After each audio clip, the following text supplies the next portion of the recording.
জুলাই গণ অভ্যুত্থানে যারা নিহত হয়েছেন এবং আহত হয়েছেন তাদের জন্য একটা সরকারি স্বীকৃতি জুটলো বেশ ভালোভাবে। সেটা হচ্ছে ভর্তিতে কোটার সুবিধা পাবে জুলাই গণ অভ্যুত্থানের আহত এবং শহীদ পরিবারের সদস্যরা। এটা ভালো একটা আয়োজন। এটা বলা হচ্ছে যে এই জুলাইয়ের যে অভ্যুত্থান এটা হচ্ছে দ্বিতীয় মুক্তিযুদ্ধ, দ্বিতীয় বিপ্লব, ৭১ আর হচ্ছে ২৪। তো ২৪-এর এই স্বীকৃতিটা দরকার ছিল রাষ্ট্রীয় পর্যায়ে, সরকারি পর্যায়ে, সেটি হলো এবং বেশ ভালোভাবে। এমনিতেই যারা আহত হয়েছে, নিহত হয়েছে তারা তো ভাতা পাবেনই, সেই ঘোষণা দেয়া হয়েছে। চিকিৎসার জন্য পর্যাপ্ত সুযোগ সুবিধার ব্যবস্থা করা হচ্ছে। এখন তাদের পুত্রকন্যাদের জন্য এই সুবিধাটা দেওয়ার সিদ্ধান্ত নিল সরকার। মুক্তিযোদ্ধা ও শহীদ মুক্তিযোদ্ধাদের পুত্র কন্যাদের পাশাপাশি, অর্থাৎ প্রচলিত যে মুক্তিযোদ্ধা এবং শহীদ মুক্তিযোদ্ধা আছে তাদের পুত্র কন্যাদের পাশাপাশি জুলাই গণঅভ্যুত্থানে ২০২৪-এ আহত এবং শহীদ পরিবারের সদস্যদেরও সরকারি মাধ্যমিক বিদ্যালয়ে ভর্তির জন্য কোটা রাখার সিদ্ধান্ত নিয়েছে সরকার। আগের নীতিমালায় ভর্তিতে মুক্তিযোদ্ধা এবং শহীদ মুক্তিযোদ্ধাদের পুত্র কন্যাদের জন্য ৫% কোটা ছিল।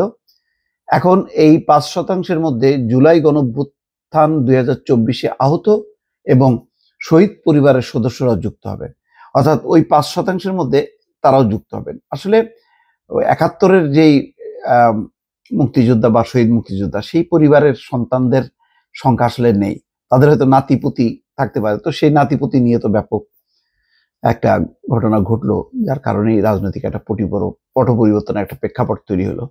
এখন ওই সন্তানরা নেই, ফলে ওই অব্যবহৃত যে কোটাটা, সেই কোটাটাই এখন এই জুলাইয়ের যে গণঅভ্যুত্থানে যারা আহত হয়েছে, যারা শহীদ হয়েছে তাদের সন্তানরা পাবে। এ বিষয়ে সম্প্রতি শিক্ষা মন্ত্রণালয়ের নতুন অফিসে বলা হচ্ছে, এক অফিস আদেশে মুক্তিযোদ্ধা ও শহীদ মুক্তিযোদ্ধাদের পুত্র কন্যা এবং জুলাই গণঅভ্যুত্থানে ২৪-এ আহত এবং শহীদ পরিবারের সদস্যদের সরকারি মাধ্যমিক বিদ্যালয়ে ভর্তির জন্য ৫% আসন সংরক্ষিত থাকবে। মুক্তিযোদ্ধা ও শহীদ মুক্তিযোদ্ধাদের পুত্র কন্যা এবং জুলাই গণঅভ্যুত্থান ২০২৪-এ আহত বা শহীদ পরিবারের সদস্যদের আসন নির্ধারণের ক্ষেত্রে সংশ্লিষ্ট প্রমাণপত্র বা গেজেটের সত্যায়িত কপি আবেদনপত্রের সঙ্গে সংযুক্ত করতে হবে এবং ভর্তির সময় মূল কপি দেখাতে হবে।